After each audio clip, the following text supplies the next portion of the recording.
because ekukhuleni kwami ngakhula angazi noba i-virginity yami nalahlekana nayo nini because lapha ekweluseni khona abafana uyabona mozoba phakathi kwabafana unguwe wedwa so ndikhule ndingulo muntu oqale ukwazana even nocansi at the early stage. Ayike ndaqhubeka impilo yami yokukholwa yaqhubeka impilo yami yokukholwa till ndize la eThekwini. Xa ndifika apha eThekwini ndizibambela amatoho I think wakupha ko-2014 15 yabo yakulabo nyaka ndizibambela amatoho ngaqala ngayozama ecollege because ngehluleka ngaye ngafail grade 10 wami ndafeyila ndimka ndaya kwenye eBizana ndaya kwenye college.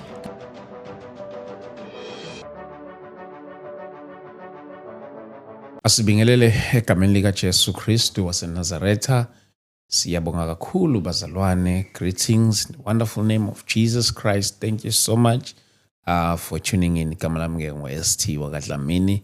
I'm the child of God. So thank you so much bazalwane. Siyabonga kakhulu for tuning in. So siyabonga kakhulu bazalwane. Kakhulu. uNkulunkulu anibusise anifihle nonke lapho emakhaya egameni lika Jesu. This is a Christian platform. If umzalwane sendaweni right kakhulu. I'm giving you that assurance. Yeah, this is a platform whereby sikhuluma zonke lezi zindaba ezithinta the body of Christ. Yes, today I'm joined by umama osivakashele lapha namhlanje. Kodwa before sizoya kuyena ngizocela ukuthi mhlambe ke singene emkhulekweni and then we go straight to ingxoxo yethu esinayo lapha namhlanje. Precious God, we thank you in the name of Jesus Christ. Siyakubonga Nkosi ngomsa wakho omkhulu egameni lika Jesu Kristu waseNazaretha.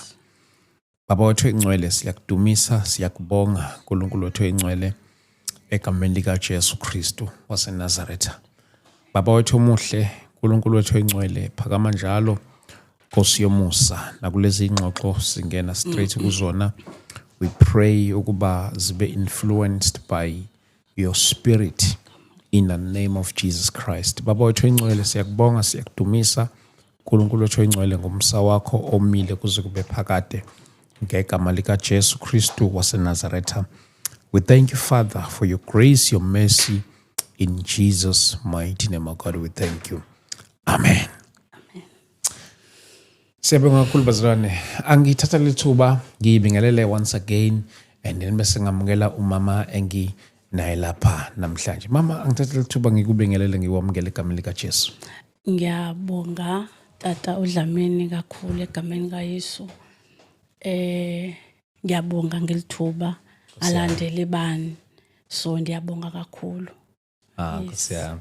Niyaphila kodwa mama? Ngiyaphila, uThixo umsa usangcinile. Siyabonga kakhulu. Mhlawumbe nakubantu abaqala ukubona mama wasipha nje introduction egameni lika Jesu.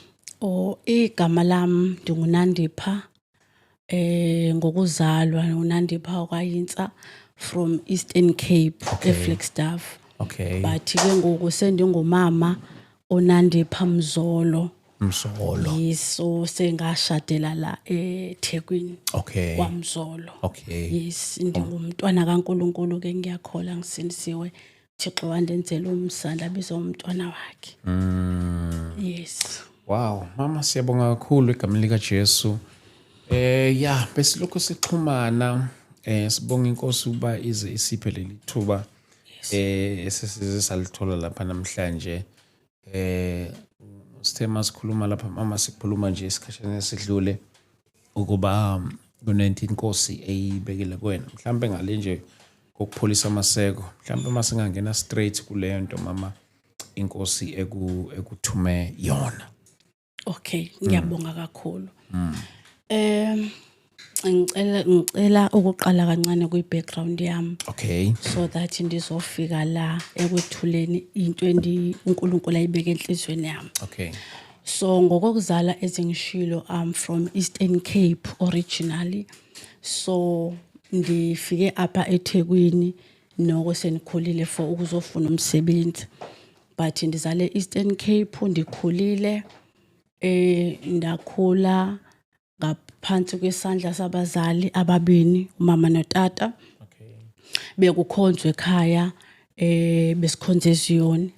So besikhonza lo nto yokuforce abazali ukuthi yana ecaweni njani yabo. So thili ke ndikhule, mandikhula ndingulomuntu okhulele kwi-background ibinzima, uyabo, ibinzima ngalendlela yokuthi bekwenzeka abazali omnye utata aphuma ashonele, umama aphuma eshonele eyofuna into ba masihle. Uyabo.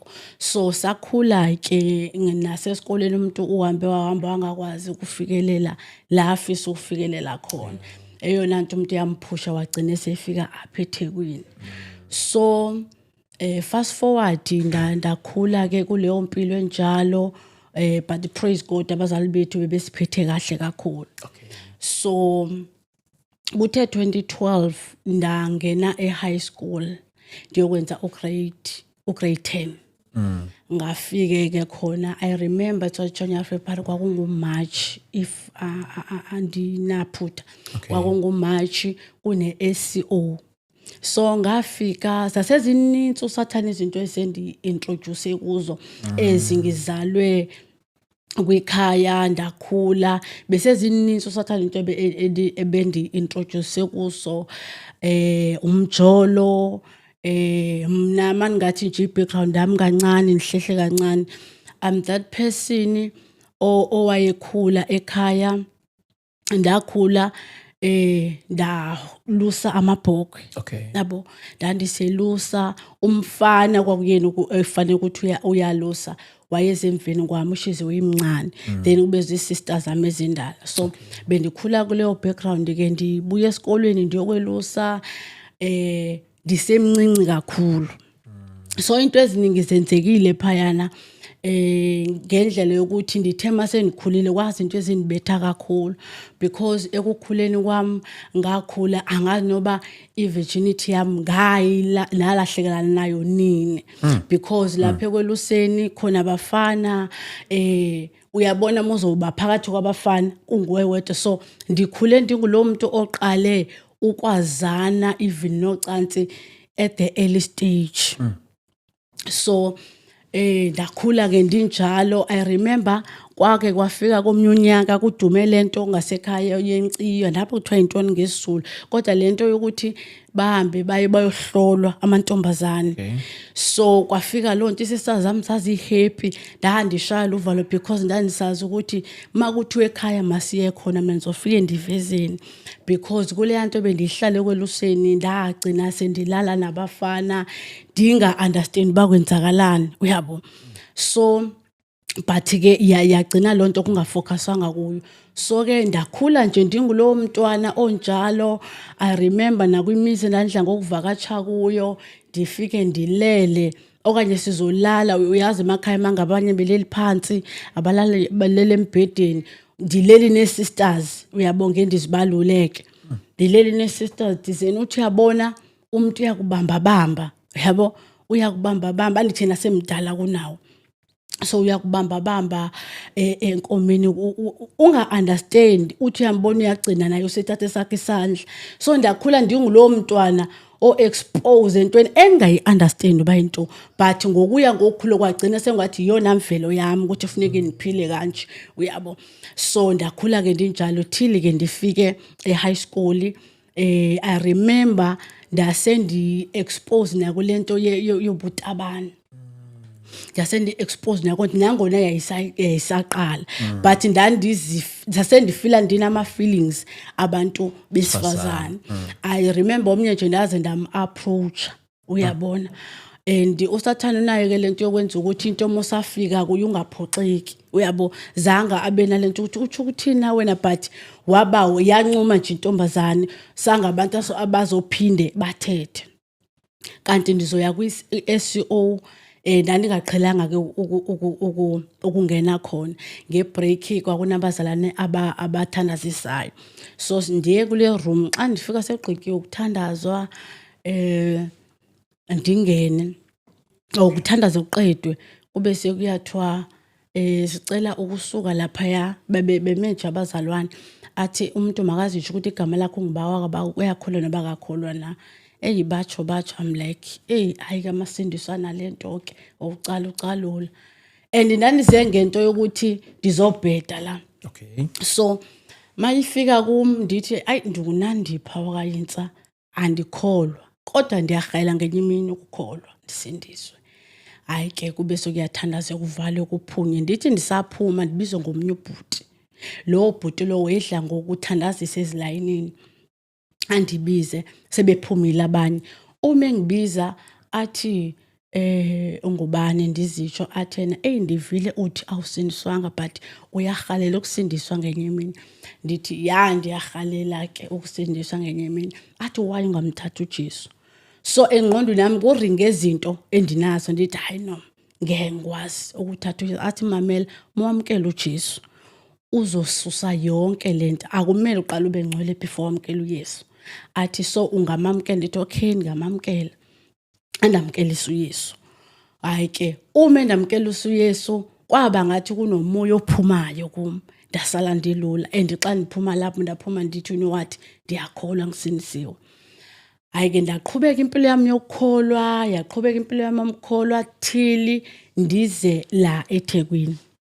Xa ndifika apha eThekwini ndizibambela amatoho. I think wakupha ko 2014 15 yabo yakulabo nyaka ndizibambela amatoho. Ngaqala ngayozama ecollege because ngehluleka ngaye ngafail grade 10 wami. Ndafeyila ndimka ndaya kwenye eBizana ndaya kwenye college ngafike ngafunda khona. Uma ngifika khona kwayila kuqala khona ezinye izinto zokonakala. Ngathi ngisindisiwe kahle kwakhona umuntu ondiapproachayo hayi uyakhola inceko kwacaba sothatha izinto slowly uyabo. So kwenzeke ke ngigcine kuhambe fast forward because angihlalanga kulo ndawo kakhulu. So ngigcine sengikhulelwa ke lapho. Uma ngikhulelwa ngize apha eThekwini sengikhulelwa ngizohlala phila eThekwini ngizama amatoho sengikhulelwe njalo.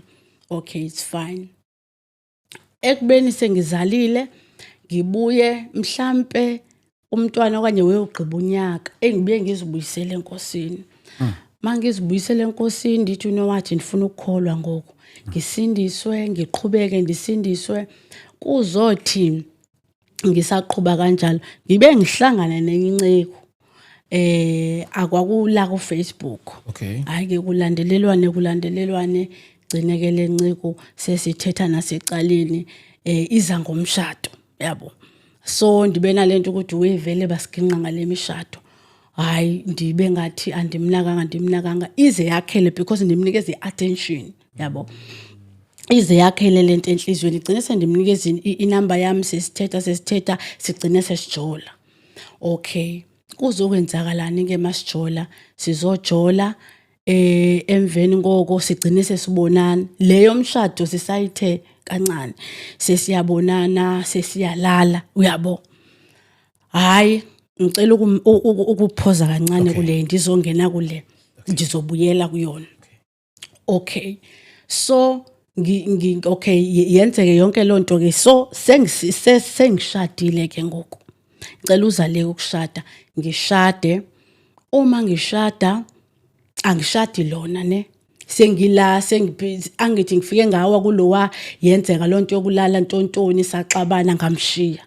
So ngaphinda ngazokholwa into eserious ngakholwa. Then ekukholweni kwami ngoku sengizohlangana nomnye ozocela umshado. Ayike ndimchithe kubhuti wabantu because ngase ngishayeke kakhulu but kuhambe kuvela ukuthi ngempela uyena umnyeni wami. Okay sigcine sishade ngo2023 eseyophela. Okay sishade ke nobhuti kube mnandi. Uyazi ke mawungena emshadweni kube nelezazi into ekuba nethembisane nibe nezifungo zeni nibe nezinto enithembisana zona. Ngibe ngithi ke mina ke unjani wena ebantwaneni yabo umyeni wami unaba abantwana ngaphandle ngasindiswa nami ndinaye lo owayinceko lo yokuqala. So ndithi ke mina angathi singathi sihlale noba ngo3 years emveni ka3 years ke then siye singamenza umntwana. Aya ngamnanxaki. Mase sishadile ngiyambona ubhuti wabantu lo muntu uyamdinga umntwana noba ngasho uyabo. So siqhubeke nokuphila ke siqhubeke uzothi 2024 hayi ngimbona ukuthi hayi ukuthi undenzela ama actions amabi yabo, but ngiyabona ukuthi unayo lento yokuthi uyafisa ngimzalela umntwana. So ngiqale ndibe nento ethi ena alright ndilentoze ngiqale ke ngibe nento ethandazayo ethi uNkulunkulu makwenzeka man usipho umntwana futhi andikho serious uyabo. Thili ukuthi ngenye imini silele kube nento ethi uma athi umoya ongcwele kum lo muntu lohlele naye uyamfuna umntwana uyabo. Mephefumula inhliziyo yakhe yayishaya ngalendlela ongathi uyathetha ukuthi ndidinga umntwana. So ngiyibambe lento engihluphe emoyeni ukuthi okay uyamdinga umntwana ndithi okay manje angisumface ndizothandaza. So kuzothi sasisenkonzweni Friday la sikhonza khona. So kuthi ashumayela umfundisi agqiba bese sithi ke nomfundisi ngiyacela njengoba sizothandaza nantoni na oyidingayo kuNkulunkulu, this is your time. Ungayeke ukuthandaza ungakayitholi lento oyifunayo yabo. So ndingumdumisi ke by the way ndandilapha ya ku worship team ayisho lento umfundisi bese kuthiwa kuyathanda sadumisa bese simbheka kuthandazo. Kwathi makuthandaza la suka lapha eqongeni esihlala khona ndehlela phansi. Uma ndehlela phansi ndaguqa, mangiguqa khona one thing yayisenhlizweni yami ukujabulisa umnyeni wami ngomntwana yabo. So ndathi mandiguqa ndathi uNkulunkulu ngicela undiphe umntwana, umntwana wesilisa yabo. Ndicela undiphe umfana, ndicela usiphe umfana. La lokho ndiphinda lonto ndathi ndisaguqe kanjalo lokho nditsho lonto ngoba ngathi ngiyathathwa yabo ngomoya wangathi khona la ndiyakhona. Mangaba ngithathwa ndazibona sendikwenye indawo yabo by spirit ndeva ukuthi ndikuloo ndawo and kule ndawo engiguqe kuyo xa ndithi ndiyabona kunento ethi ungabisacela ngoko ususendaweni eright, ungabisacela seyivakele into oyishoyo and landi khona ungazuthi kukhona yonke into ongayicabanga oyifunayo emhlabeni. So ndithi ndisamangele kanjalo and yeva le ndawo i-peaceful ngeyona ndlela angathi kuthiwa ambani niyomthathela umntwana nimnikeze. Ndithi indawo enjani nale hayi ndithi ndisahleli kanjalo ndisaguqe kanjalo ndithi ndiyabona ngazuthi ngihlele embhedeni ukumbona umuntu mebuya eLabor Ward. Ngazuthi ndihleli eLabor Ward ndigqoke ingubo egreen. Ngazuthi ndibambile umntwana kanje ndiyamteketisa indlela enjabula ngayo. Ndithi hayi man ngeke siscam. Ngempela ndinomntwana andixa ndithi ndiyambheka ngumfana mhle. Hayi ngithi ngisajabula kanjalo kuvele kube nezwi elithi kum ubungeke uzumthole. Ngisho noba bekuthi ubungaya kuba prophet abakhulu uye kube fundisi ubungeke uzumthole, but ndizokunika, ndifuna undenzele lento. Nanti into endifuna undenzele yona. Ndithi ndisamangela ukuthi bengeke ndimthole avule ibuyiswe ingqondo yami ndiphindele kule yanceko leya esibini. Libese ndiyaveza ukuthi uyakhumbula wena ngonyaka othile nothile ukuthi wenza 1 or 2 no 3. Okay, uma ndibuyiswa kulonto ivela ngathi into yaphezolo. Uma ebuyisa umoya ongcwele kum uyangikhumbuza ukuthi ngafike ngalala nenceko. Kwahamba insuku ngazibona ukuthi angiyi kuma period. Uma ngizibona ukuthi angiyi kuma period ndiphatheke kabi ngigijima eclinic ne ndithi ndiyochecka. Ndifike eclinic mandifike eclinic ngifike ngicheke futhi ndithi ndifuna nokujova empilweni yami ngaze ngijoveke. So excuse me ngithi ngifuna ukujova hayi angicheke kunesi angicheke anikeza amapilisi angandijovi anginikeza amapilisi anibhalele ukuthi ndizothatha amapilisi. Hayi manje check andinanto yabo athi andinanto anibhalele ukuthi ndiyothatha amapilisi. Ndithi ndisekwi queue yamapilisi ndibona unesi ephuma egijima athi kukhona usisi onxiba into ekanje nakanje khani imbone xa ndithi ndiyaphukuza ndimtshelo athi iza lapha ndimlandele xa sifika endlini athi abendibheka enibonisa i-pregnant test athi jonga angithi kuyenzeka mangaba ku early stage kungatshethi ukubonakala labathulayo so athi mesithi buka nanku ulayini wesibini ukhulelwe sapha lelo khadi ndimnikeza athi alihlabe ungabi sayothatha lawo amapilisi because bezokunikeza ukuthi mhlawumbe wanye isibeleko sivalekile ndizolentoza so athena ungabi saya phayana ndithi ndikhulelwe ndiphume ndihambe mandiphuma ndihamba akasafuni noba mandiye lapha etafeni sithathe nditsho ikhadi lami ndiphume ndihambe ndithi ndikhulelwe kanjani hayi ke ndihambe lo omncane uyakhula I think mhlawumbe kwenye una 2 years lo omncane ufirstborn umfana ndihambe ndikhaya ndandisekhaya ngoko ndingekho apha eThekwini sisekhaya ndiphume ndihambe ndibe nento ndizomthini lo mntwana njengoba kwakulo uqala sinotata saxabana ndothini waphoxeka ngam uyabo so kwakulo uqala bekusene kubobukhixixi nalento ukuthi lo wesibini ngizomthini hayi ndifonela inceko ithi inceko hayi ngempela ukhulela hayi ayikho lonto uqinise ndithi hey futhi sendinolaka ke ngoku ndithi ndikhulele and futhi ukukhulela kwami ngeke sengihlale nomntwana mina kaloku ubunithemisa umthatho hayi umntwana hayi angayikhola lento kuhlaleke hayi siloko sidebate ngalento sixabana ngibona ukuthi ngempela ndikhulelwe uyabo ndithi you know what lo mntana wakho ndizomkhipha ngendlale naye andincenga ubhuti wabantu athi ndiyacela ungamkhiphi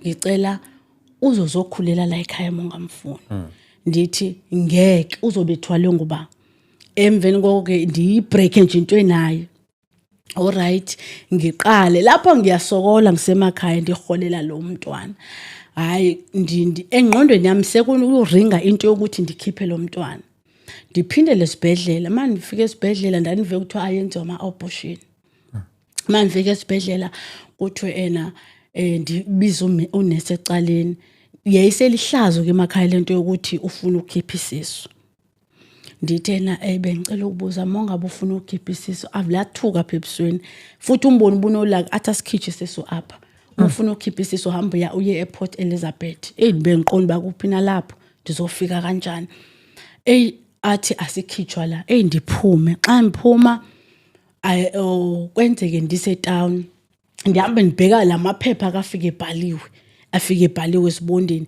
ndibona iphepha la elibhalwe khona ukuthi izinto mangabe ufuna inhlanhla mafuna ntontoni lawo amaphepha zesicejana kubhale abortion tontoni ndiyithathe le number ndiyiWhatsApp manje iWhatsApp ngisho ukuthi ndifuna ukwenza kanje nakanje athi lo bhuti ke masihlangane etown sihlangane athi kungaba ngu600 usemkhulu kakhulu ke ngeloxetsha athi ngo600 ndibona ngizothatha phi le mali okay ndithi ke mina andinayo mhlawumbe ndikane 200 yabo okanye 300 buka into zika Satan ngenxa yokuthi uSatan mefuna wenze lento athi lo bhuti okay yiza uzondinika kancane uyabo ndifike xa ndifika mandithi ndiyambona hayi babantu bangaphandle nje sorry umenshina kanjalo kodwa babantu bangaphandle kwayini isixhosa sakho yasiva asiqinanga okay angithatha ubhuti wabantu sihambe ndimlandele xa sifika endlini yindlu ngomhubhe nje then apha phakathi nendawo kunomdiyadiya ndamanithi into engathi lilapho kodwa yabo uyuvula ecaleni bese uyongena ngale ndimlinde ngapha angene labe seyandibiza xa nisithi lenda imnyama thu yabo ndimlandele xa nifika khona ndifike nihlala athi ke mandilale ngomqolo hayi ndilale ngomqolo ke ndikhulule abese nivezela into engathi lipilisi nje emhlophe athena mandimisa imileni ndibena lento ukuthi kanti bengave ndizoyiphuza nalento why engathi izofaka ngaphansi yabo ndibena lento umqondweni wami but kucheche kufike lento ukuthi egcineni andimfuni lo mntwana yabo ndikhohle lonto ndiphakamise limenze ukuthi manje ndiphakamise afaka ama gloves athathe lento ayifake ngaphansi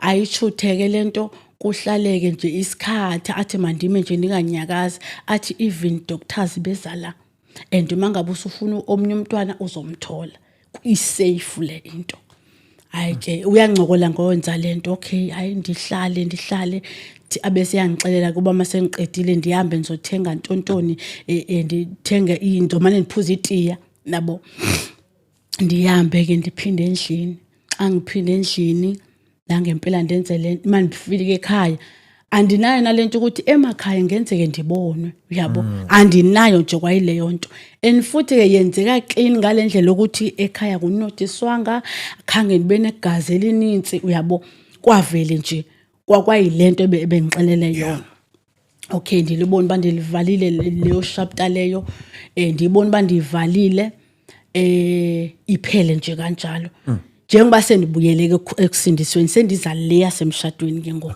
ukuthi uMongcwele ndikhumbuza lonto the time ndiguqela ecaweni ndithandaza ukuthi uyakhumbula ukuthi wenza 1 no 2 no 3 ndibe nento ethi but masendibuyele ensindisweni nje ndazi ihlambulula yabo I remember twice ndihlambulula yabo ndinalento indihlupha ndazincama ndazihlambulula but kanjani na uyabo indiphathe kabi lento athi ubungeke uzomthola but ndizokunika ngenxa ukuthi kunabantu bami engifuna ukungilandela bona uyabo kunabantu bami so kule yanto wayenza isibeleko sakho sadamage kangoko so wena isibeleko sakho asikho right ubungeke uze umthola umntwana nobungaye ezinyangeni uyephi ubungeke uzomthola hey nacho kanjalo ngivele athi engikufuna kuhamba ngilandela abantwana bami yabo hamba ngilandela abantwana bami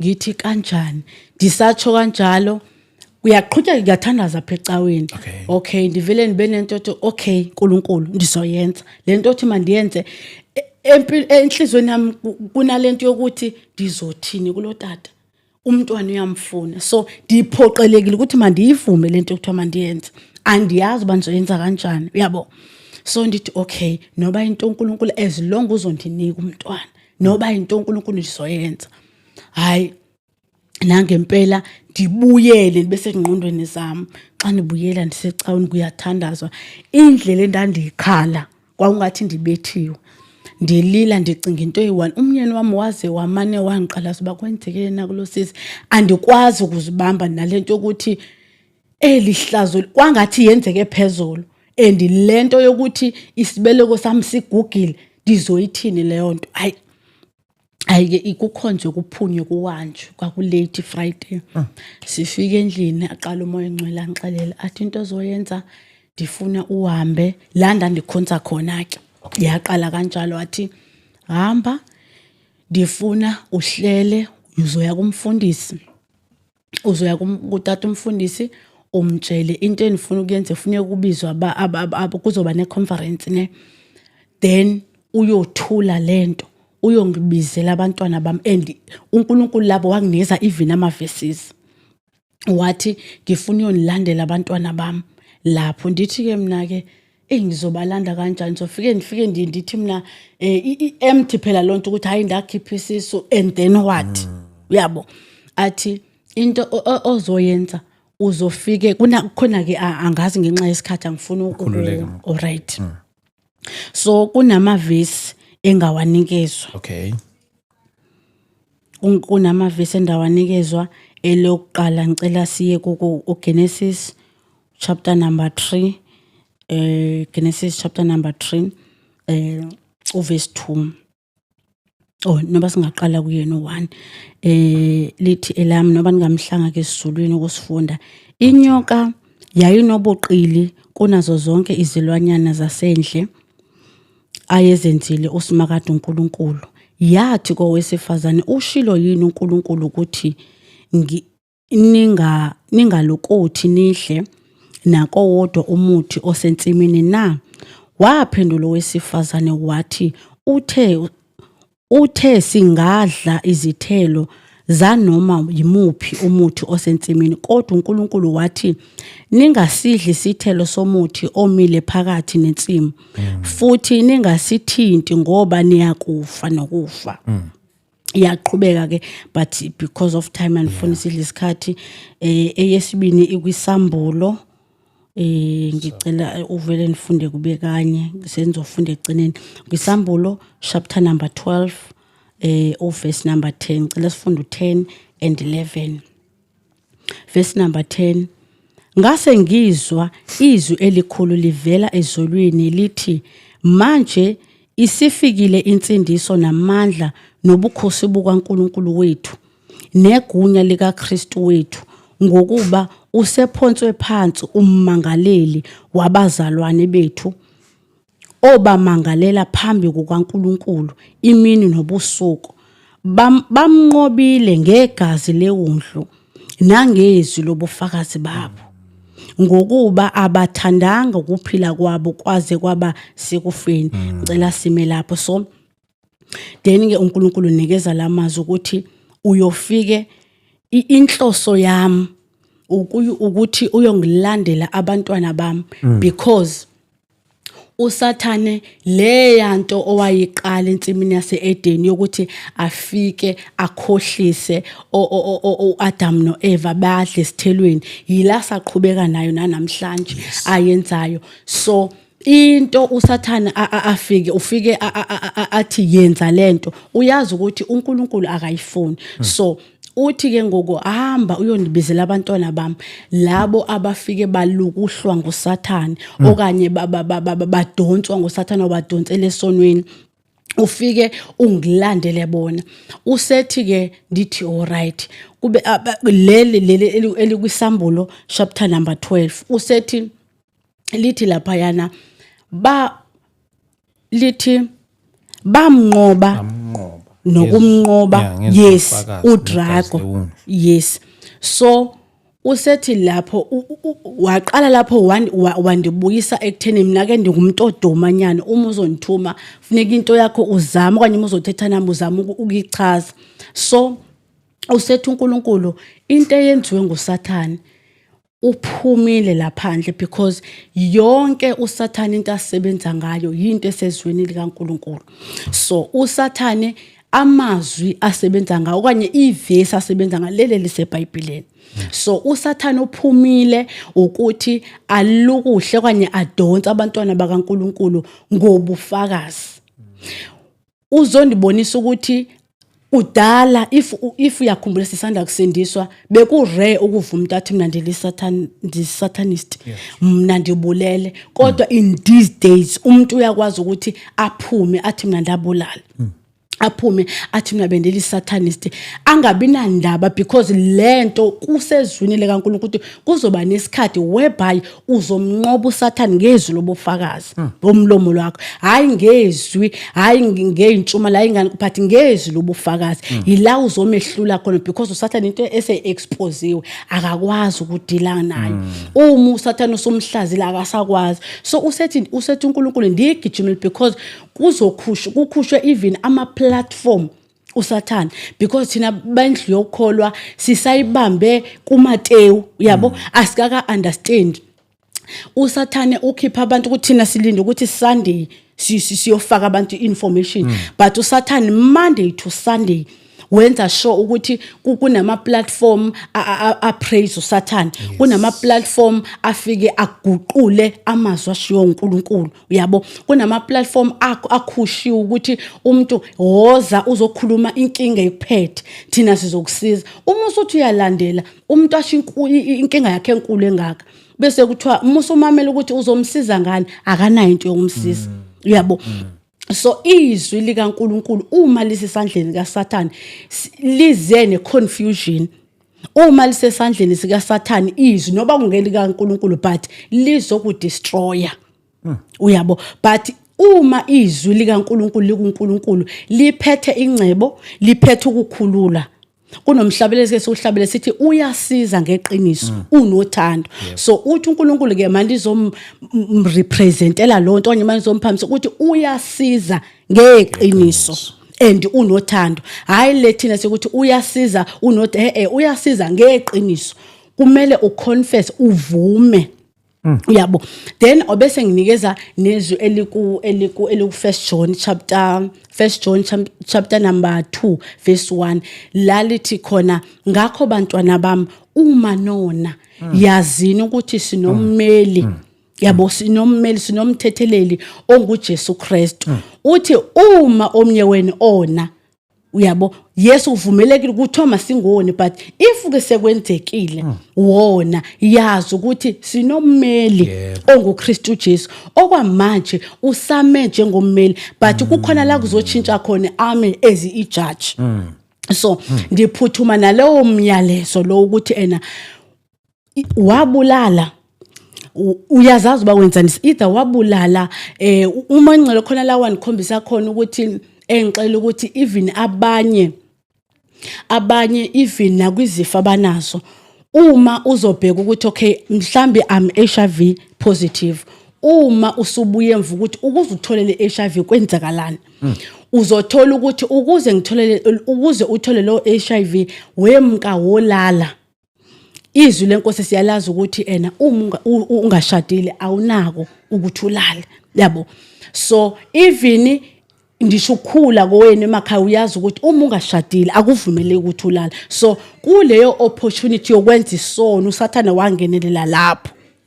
So uma uyokwenza isono kulula uSathane ukuthi angafaka noba yini.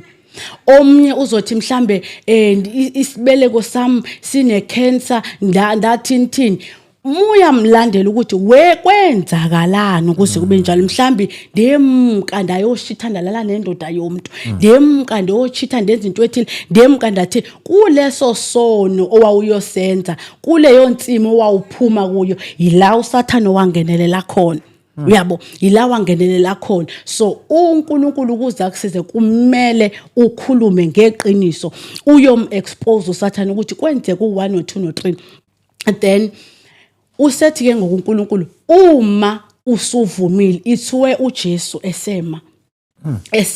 esengummeli wakho, ube ukubone even nala emhlabeni uma umuntu ehambe wokumangalela uthi bathi abanezimali angizothetha ummeli wami engakafiki. Uyabo, because uyazi ukuthi mase kufika lo mmeli uzofika amxelele yonke into, then ummeli nguye ozommela lapha athi hayi umuntu wami client yami i-right lana. So lento uJesu simbona ngathi thina uweak ingoba sisablindeke la emhlabeni, kanti izwe la kwamoya li serious, impilo yakwamoya i serious. Uyabo. So athethe lezo zinto uNkulunkulu kumathi hamba unimemeze, ayikho into endiphethe engamanzi elithawula engusawoti, but the name of Jesus. If uvuma ngeqiniso ukuthi ndiwenzile u1 no 2 no 3 and uNkulunkulu wangixela ukuthi ngeke azakusize uma usenento ukuthi yes ndabulala but la muntu wenza u1 no 2 no 3 ndasikhipha isisu because la nceke ibingasafuna ukunitshata. Inceko ayikubambanga ngenkani. Uyabo, inceko ayikubambanga ngenkani. Uma ngcelo wathi mekhuluma ngakhumbula ukuthi emveni kwalokho ngithema ngifike emshadweni ngahlutshwa sesibeleko, but ndanga understand. Lahlutshwa sesibeleko ndithi manje ndiya kwi-period ndivele ndibleede kakhulu, yabo. Ndagcina nami seninezinto ezithi mhlambi phela musanda kushada, mhlambi ndiyathunyelwa, uyabo, ndiyakhafulwa, mhlambi kanjani ndaqinisa emthandazweni. Wazondiveza lapho ukuthi yile yanto wayenza. So isibeleko sami totally.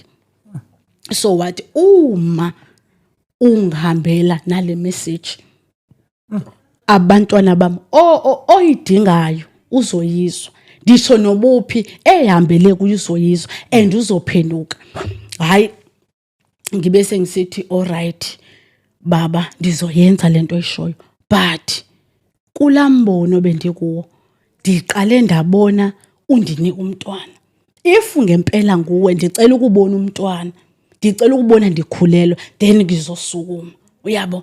So ndihlale ke sendigolozela lento ukuthi if ndihambe ngiqale ndiyoyipreacha kumnyeni wami ndithi uyazi myeni wami but ningayitsho yonke ndithi yazi myeni wami uNkulunkulu khona into afuna nimenzele yona athi intoni ndithi inzima yabo but uthe lento mina benisuke ngicela umntwana wathi uzosinikeza umntwana futhi umntwana wesilisa ethu and umnyeni wami unama girls zodwa so ethuke athi caba intoni neyo athi but ke xa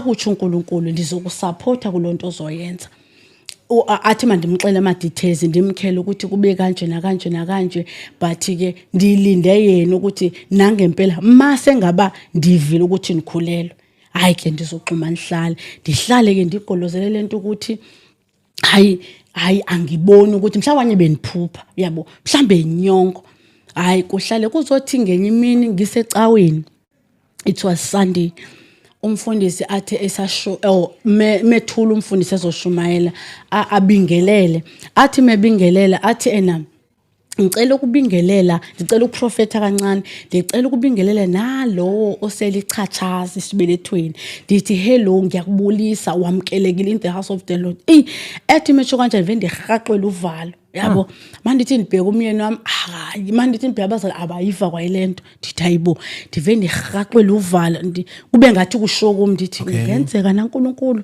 kungenzeka kuba kunjalo hayi kukhonze kugqikwe Monday walapho ndagijima ndayothenga ipregnant test ndayenza hayibo xa ndithi ndalinda hayibo online babini hayibo ndihambe ndiye kumnyeni wami ndithi ngeke emzolo kwenze kulo 1 no 2 no 3 ayithatha ipregnant ayibheka athi hayibo avuye ndithi ungavuyi kakhulu uyayazi lento ukuthi ithweleni yabo so ukuthi ndipregnant uyazi ukuthi kumele ngisukume ngenze lo msebenzi athi but ke makusho uNkulunkulu hayi nempela ndithi ngeke ngicela ke ndiye clinic uyabo ngiyenzeka phela sixoke ake ndiye clinic hayi ke ndihambe ndeclinic ndifike ngicheck mangifike eclinic indlela kwaku-early ngayo baze bathi odokotela uzohamba uzogugeke wena angathi kwakungapheli ndishinyanga hayi ngifike ndenzele zonke into zami mangiphuma abethu umoya engcoleke sendiuqedile wami umsebenzi do it hayi ndiqale ke ndiyoapproacha lento kumfundisi praise God umfundisi ke wayihlela iconference kanjalo bafika abantu basindiswa abantu ngayipreacher ezuNkulunkulu betsho njalo abantu basindiswa ngakhuluma inhliziyo kaNkulunkulu ngendlela asho ngayo ngacela ukuthi hayi ke liqedile uyabo because ngangibona ukuthi ngikhule futhi wa specific ukuthi ngisho isithu singakabonakala gijima uyoyenza and ngathi ngiyenza abantu ndabe ngisho ngathi kahle lo ngimthwele umfana uNkulunkulu unginikezile ukuthi ngumntwana wesilisa ngathi ngihleli wathi uMongcwele kum and lo mntwana uma nimqamba igama ningamphi noba leliphi igama lo ungowezwi likaNkulunkulu akavelanga noba kanjani ungowezwi likaNkulunkulu hayi kuhlaleke okay ihleleke inkonzo ibe khona ngempela sikhulu isisu seyidlulile inkonzo sikhulu isisu ndithi hayibo hayi njengoba ndiqhubeka ndikhulela uNkulunkulu ziningi into ayikhulumayo ukuthi ipurpose kaNkulunkulu ukuthi abantu kube njengalokhu kwakunjalo ensimini yaseEden la uNkulunkulu elithizwe lenkosi wayehla njalo ngokuphola kolwanga eyobheka abantu bakhe lithizwe lenkosi wayethi mesehla uAdam noEve bamve bahlale kube mnandi but kwathi sekufike inyonka bathi besodla bakwazi ukuthi babaleke bazobona ukuthi banqunu yes uyabo bazibona ukuthi banqunu then uzubone ukuthi uNkulunkulu umthanda kangakanani umuntu ayiyona indlalo into kaNkulunkulu uzubone ukuthi umthanda kangakanani umuntu after somonile uNkulunkulu elimele but wathi into enizoyenza ndizolikhava ihlazo lakho kodwa wena sifazane uyakumitha and umuzali uzovuba ubuhlungu nawe wakhipha isiqalekiso uNkulunkulu enothando njalo but wakhipha isiqalekiso and guess leso siqalekiso sisaphila naso namhlanje. So usethi uNkulunkulu ndifuna kubuyele kule yanto abantwana bami uSathane ufike wabonisa because babo esithize uma wenza isono, let's say you kill someone, let's say mhlawumbe uyontshontsha nasiphini isono esingavumeleki ukuthi sisenze, umuntu ophiyo onengqondo onenembeza awukwazi ukuyebulala umuntu. Umuntu but kungena uSathane enhlizweni yakho athi hamba uyokwenza, and uma usukwenzile uyaphuma uSathane usale nembeza, usale nento ekudla ekuphicha wedwa, uyabo. So ndiqhubeke ke thila umntwana azalwe, yabo, and umebelethe umntwana ngumntwana wesilisa. Umyeni wami zange akholwe, wandifonela esendlini because wandisa namhlanje ubusuku bonke endlu ayinimba umntwana kaphumi, ngakusame ebuyele esibhedlela wafika umntwana kaphumi, waphindela endlini, wathi esendlini sendibelethile ndimfonele and ama-attack awekhona, wathi umntanami ndimbeleka wazalwa ethule ethethu. Wazalwa ethule, bamthatha odokotela baphuma naye ngasale wodini ndodwa. So umyeni wami ke wasuyenesari ingaba ngambona mhlamba after 2 hours ndimbelethile, sendiyombona esexhunye kwacaba isibeleko save savaleka, uyabo, save savaleka, kumele ukuthi aphume umntwana akaphumi, so waphuma isikhathele. So mase ngimbona umyeni wami ongixelele unjani uyintoni, ndithi hayibo angakamboni but wara uNkulunkulu ethi ezosinikeza umntwana omfana. Nangempela xa nifika umntwana omfana ndamfonela wathi are you sure umboni, ndithi ngumfana, uyabo. So ke azafike ke esibhedlela kana yambone siphindele ekhaya iqhubeka impilo.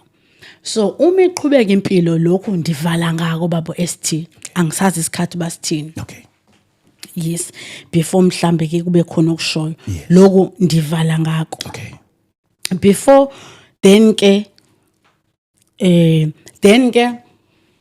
iqhubeka impilo, azala umntwana, siqhube sikhule naye, simphigama uNkulunkulu athe simphelona, utatakhe edelinye abonje iqhubeka impilo.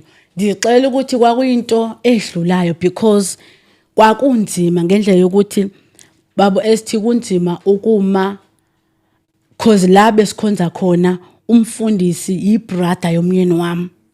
Ama in-laws ala, uyabo. So uyacabanga ndizongena ebandleni, ndisuka kwelinye ibandla ndizongena ebandleni lomyeni wami and ndizohamba ndiyokhuluma into ekanje ukuthi mina ndenze abortion, mina ndenze into. So yayinzima ngendlela eyisimanga but uNkulunkulu wangixela ukuthi avubalekile umphefumulo womuntu than isidima sakho. So kuleyo nto leyo ndazi kwintsha kwaphela uNandipho ndimi ndathi you know what ndizomamela uNkulunkulu ukuthi uthini, ndihambe ndiyoyenza and abantu basindiswa baphenduka, uyabo. So nathi hayi yeyogcina futhi ndalala ndaphola ndabona ukuthi okay lihlazeke kwakanye futhi ayidumanga, uyabo, yenzeke nje around ayazwalizwe. So elo hlazo ngizophila nalo and uzubone uNkulunkulu mekuthumile ngalendlela osukucinga ngayo wena. Ndandixela ukuthi abantu bazogcwala ukuthi ndenzile abortion, only found out ukuthi abantu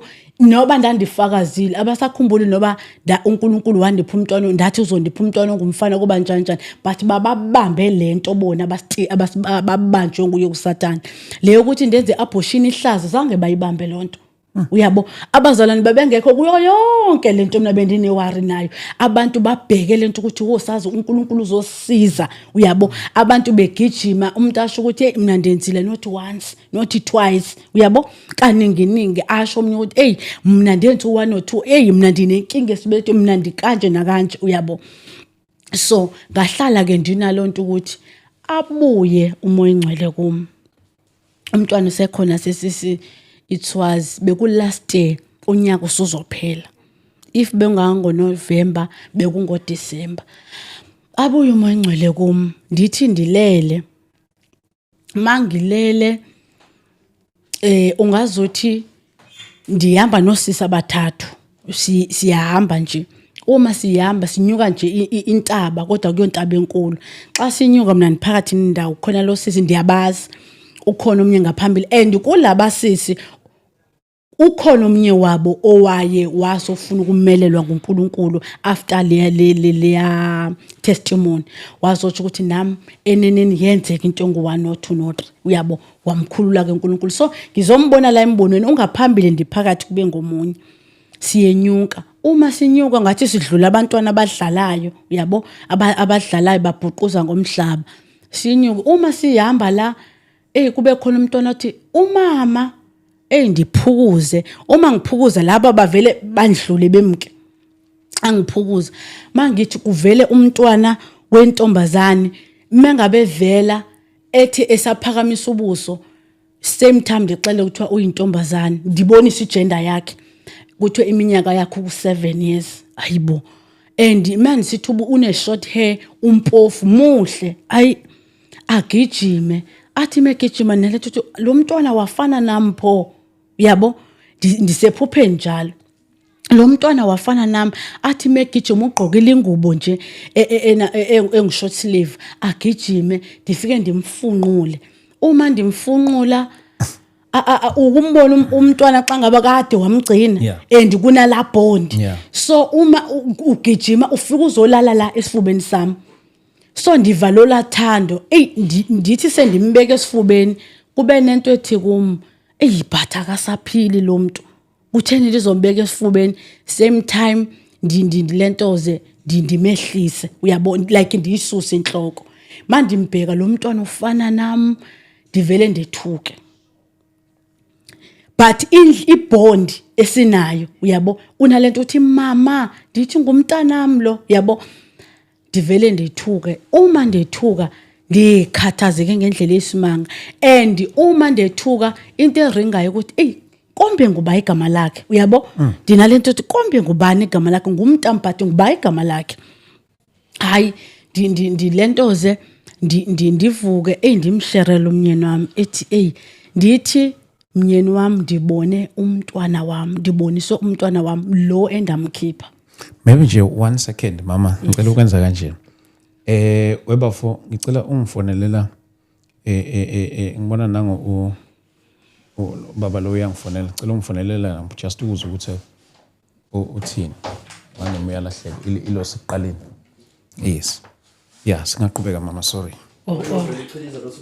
yes all right so ngithi ngibalisela umnyeni wami ukuthi ndiboniswa umntwana wami lo mntwana engamkhipha uma ngimbona ngiboniswa iage yakhe okay ukuthi uphako 7 years ndiboniswa igender ukuthi intombazane and kukhona olathando uyabo ndibe nento enhluphayo ukuthi ndayenza iabortion mhlambe 10 years ago 7 years or 8 iminyaka eminingi yedlula 10 years or 8 mhlambe 8 years sekukudala ne ndithi lo mntwana akakaza azangihluphe uyabo akakaza azangihluphe emibonweni avela thini ezabantu baye bathi ukuthi kuyenzeka umuntu akuhluphe uyabo akakaza azangihluphe but why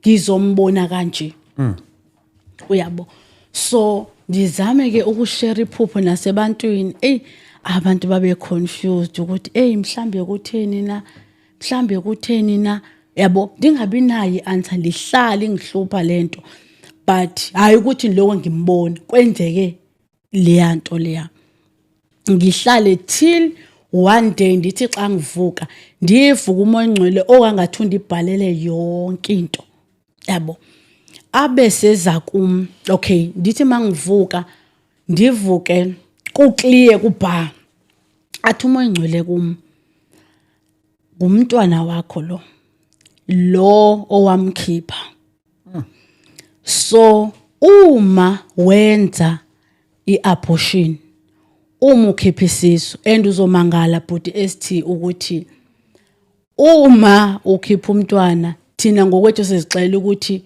umuntu wesifazana kuphela oabortayo akuyena kuphela umuntu wesifazana oabortayo umuntu abhothayo ngisho nomuntu wesilisa yenzeka kanjani lento. Angithi umntwana ukuza bese sibelethweni, so owesifazana okwakhe akazikhulelisi, but uthi lento engene esibelethweni ayithini, ayikhusele, ikhule thile ziphume. So imbewu isukaphi? Isuka kowesilisa ukuze izongena kowesifazana abese yayikhulisa.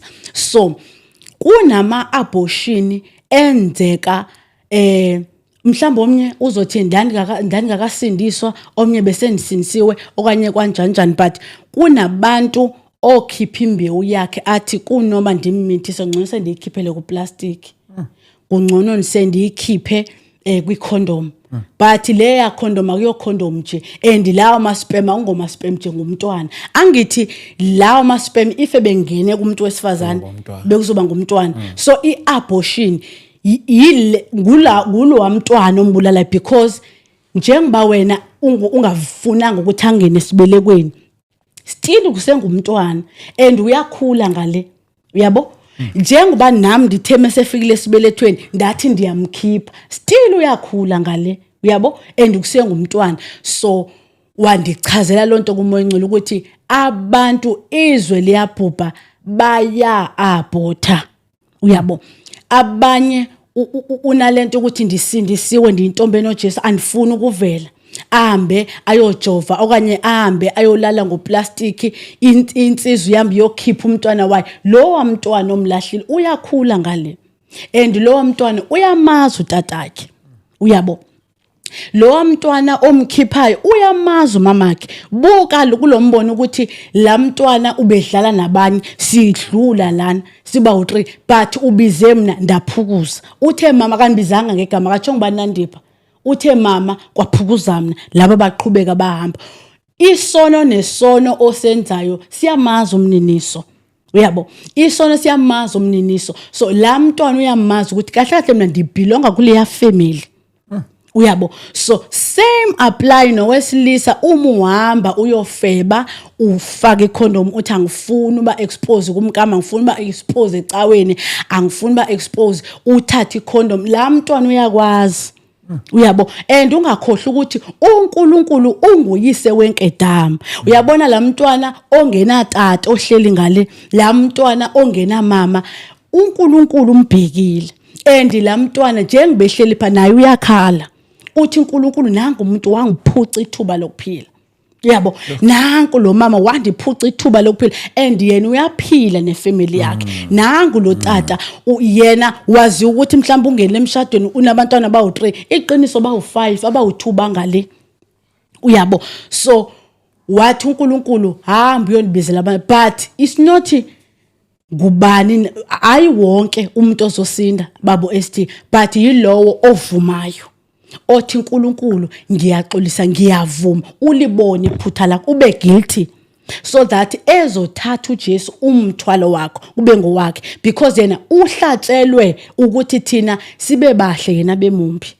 Ufele thina ukuthi thina sibe bahle sinconye but yena bemumbi. Kodwa ikhona la kusazotshintsha khona, sihlale sibabe sinjalo, ahlale athathe isitulo sokuthi ajaje kuphela, uyabo. So ke uma ke ngicela ukuvale ngaleli vesi. Okay. Liku 1 Corinthians bethini lo? Bale nje inkinga eningi mfethu, ngicathi uthe kodwa uzongifonela masiqedile, kodwa akhombisa ukuthi umuntu ongathi ophumelelayo noma usendleleni. Oh, okay, no, it's fine. All right, ku 1 Corinthians ndifuna uku explainer le part, because abazalwane siphila elizweni labantu abacalula nantoni izwi nezo sokulithetha, bafuna ukulihlalutya balithi ukuthini, uyabo. So 1 Corinthians chapter 11 verse number 22. Yes, no,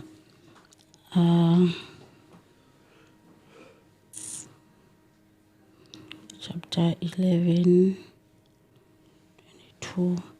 Angazi noba usuyitholile wena lapho. All right. so ngicela ukufunda lapha uverse number 23 ngokuba ngakwamukela enkosini lokho engakudlulisela kini ukuthi inkosi uJesu ngabo busuku eyakhatshelwa ngabo yathabatha isinkwa yabonga yasihlephula yathi lokhu kungumzimba wami ohleshulelwe nina kwenzeni lokhu ukuba ningikhumbule. Ndicela ukuma lapho abaningi bayalazi leli verse sidla ngokudla ngalo isidlo emabandleni. So the reason ndifunda leli izwi ngifuna ukubuyisa ingqondo zabazalwane ukuthi because abanye bazothi thina asinabo umuntu mase echonile asikwazi ukumbona asikwazi ukudila nabo asikwazi ukuthintini but iqiniso yonke umuntu usathana asebenza ngayo uyithatha ezweni likaNkuluNkulu. Kahle kahle usathane akaxabananga nami nawe but usathane uxabane noNkuluNkulu. So ukuzachukumise uNkulunkulu uzosebenzisa thina okanye uzongena kuthi. So into kaNkulunkulu uyayazi ukuthi ingcwele ipure. Uyazi ukuthi sine menu yethu sine Bible lethu esifunda kwindlela yokuphila. So ukuzathole thina funeka ayoguqula leyanti sevesini ayiguqule ibe yilendlela efunwa nguye. So ngifuna ukubuyisa inhloko zabazalwane ukuthi mhlawumbe omnye uzothi hayi thina umntwana mesechonile uchonile but uyazi ukuthi ngokwasemhlabeni ngokwabantu andaba nizothena sisiprofeti esivelapha ukuthi abantu abangasindiswanga uma eshonele ngumntwana isidu abortile okanye uvele waziphumela umntwana. Kuba nento eyenziwayo noba ningayazi kakuhle kodwa andazi ke ukuthi umuntu uyaklenzwa ahamba ayobona intontoni ukuthi ke isimnyama masisuke uyabo. So leyo nto leyo kuthathwe kuthi uyabo yonke indlela oyibona iopposite yokuphila ithathwe kuthi thina maKristu. Okay ndibuye ndikulandise kancane angithi ukubezwe uma bethi umuntu ophuma okanye oyisatanist okanye oyidevil worship athena benisebenza emkhathini so many years besiphuza igazi labantu besisidla inyama zabantu ukuze kuthina ukuze sibe namandla ukuze sibe njani. So yonke lento ikhophwe ukuthi lithi lelizwi lena uthi uJesu ngobusuku akhatshelwa ngabo wahlala phansi wahlephula isinkwa wathi phuzani nali igazi lami. Yes wathi idlani lo ngumzimba wami. Lezi nyama ezidliwe emkhathi bathatha la bathi bona bayi opposer. So ndifuna uma usekhaya uphume kulowamqondo ukuthi thina asihambi ngama devil worshippers azizinto zika Sathane. Usathana kananto wahlisela emhlabeni engaphathanga lutho but usathana into ayenzayo uchifta izwi lele siphila ngalo. Ufika kuJesu efastile uthi phendula lamaki abezizinko uyithathaphi kukhona vele ezwini uthi uJesu wena kulotshiwe ukuthi akusinkwa sodwa yabo umuntu ayokuphila but nangamazwi kaNkuluNkulu uyabo uthi ndikhonze ukuze kubenja uthi uJesu kubhaliwe kwathiwa ungayikhonze ngokhonza inkosi yakho uJesu uNkulunkulu kuphela uyabo. So ngifuna ukubuyisa lento ukuthi ubazalana ukuthi hayi le yanto wayenza iyaphila la ikhona iclean ikulindile uyabo. So ndize kulabo bantu yokuthi dila nayo kumanje dila nayo kumanje uyabona because abazalwane bazothi abanye banento ukuthi ndiyambona uyabona ndiyambona okanye umunye angazi like mina njengoba ndisho ukuthi angaze ngize ngimbone ndambona once ngala day and so ndiyambuza uMancele so ke ngoku ithi ukuthi lento mesevela kanje usiyanihlalukhela ukuthi lonto ibone ukuthi seni right nobabini why la emhlabeni ufuna ukubuyisela la so that uzobona ukuthi yonke into eyenzeka le nangale iyenzeka.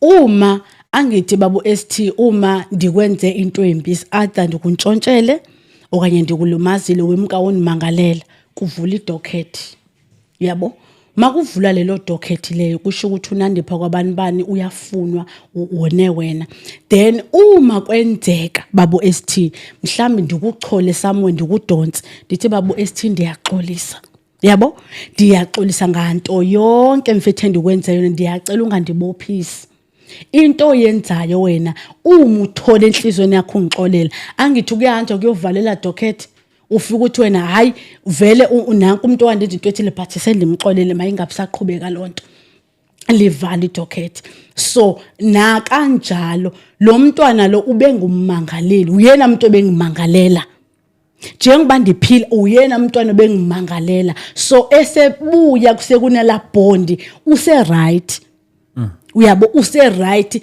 ndiconfessile ndayitsho yonke into and futhi iblame ndayibeka kimi hayi kwinceko ndayibeka kimi iblame so use clean umntwana use right so emveni kokuba bo ST ndahlambululeke engqondweni nasemzimbeni ngendlela yokuthi ngisho ebandleni noba kuphi kushunyayelwa ngokuthi abakhiphiliziso ndiclean uyabo ndiclean ngaphakathi because dinalento ukuthi mina uSathane into oyinifake kuyo uNkulunkulu wafike wandephula mina ndamthatha uJesu abe ngummeli kuba lithi izwi lenkosi ngakho ke uma umuntu exabana noNkulunkulu ngubani oxazululayo but kuba nguJesu uthi lithi izwi lenkosi umuntu oba sisixazululo umuntu uKristu Yesu ofika abe yinhlawulo ofika bese sixazululo uyabona kuyena umuntu ofika xazulule but uma wena uthi wonile uhambe uyobika emntwini hayi kuJesu ngubani azokuxazululela because inyanga ngezokuxazululela ngisho noma ungathiwa uyahamba uyoklenza kodwa kusala yila mntwana lonke izohamba ibuye kukhona buka mina ndadamage isibele but namhlanje nomntwana praise God namhlanje uthi 1 year namhlanje umfana wami uthi 1 year ndathatha nje step sokuthi you know what uNkulunkulu ndi-guilty ndonile uyabo ndihla uzubona uNkulunkulu wasula ihlazo lwami wasula ngisho ihlazo lomndeni wami because utata nomama bamkela amalobolo bengazi intombazana ihambe yodlavasa isibeleko and mina makulotshola ndangasho ukuthi hayi kunezinto ezingasaphelele we understand but uNkulunkulu wabuyisa lonke lohlazo but iyodwa indlela asiza ngayo usiza ngeqiniso unothando. Wow, uNkulunkulu siyambonga kakhulu mama. Siyabonga nje ukuthi uthatha isibindi sokuphumela public ukhulume ngezinto odlule kuzona. Siyabonga kakhulu mama ngalokho ngathi uNkulunkulu angakuqinisa njalo. Akuphi isibindi uqhubeke njalo nje ungabi ungayingabazi into uNkulunkulu akudlulisa kuyona nento akuphe yona. Siyambonga kakhulu uNkulunkulu. Ngiyazi ukuthi nje usufike lapha nje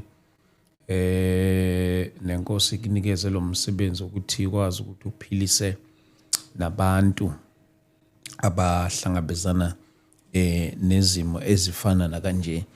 Bakhona abanye bayoba na into ukuthi bafisa ukukuthola bakuxhume ekutheleni ukuthi mhlawumbe nabo benze into ethi mayifane bese baba nento yokufisa ukuthi baxhumane nawe. Mhlawumbe abanye basaba ukuphumela public, mhlawumbe abanye bangasaba even ngokukhomenta nje lapha nokuthi ngiyenza into kanje yabo. So uma bekwazi ukuxhumana nawe directly or private mhlawumbe ngaba khona into yokusizakala.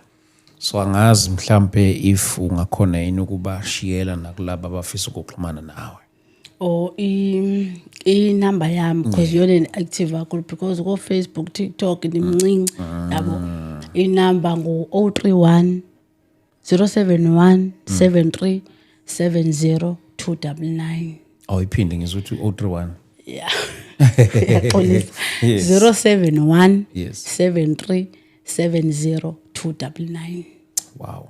Yes. Yo uNkulunkulu mama aqhubeke nje akumise akuphi isibindi uqhubeke nje ukukhuluma nangalezi zinto ziyophila izizwe ngayo le message yakho. Sesikhathi uNkulunkulu udlulise ezintweni kanti usi preparela ukuphilisa abathile ngathi. So siyabonga kakhulu mama kakhulu. Thank you so much for coming. Ngiyabonga kakhulu. Siyabonga kakhulu bafowethu, asibonge kakhulu egameni lika Jesu. Asibonane laphana ke ngomhla ka2 May eMkhumbane, lapha eThekwini mhla ka2 May eMkhumbane. Siyokhuleka, sikhulekela nazimo ezifana na kanjeni.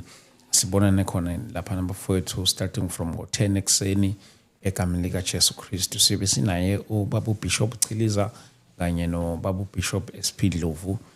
Kuyobe kulilanga elikhulu kakhulu, so asibonane khona bafowethu egameni lika Jesu. Kuyobe kuthandazelwa izimo ezihlukahlukene from 10 ekseni kuyoze kuba ntambama. Ungangithola 0788 417 844. uNkulunkulu anibusise ke anifihle. Amen.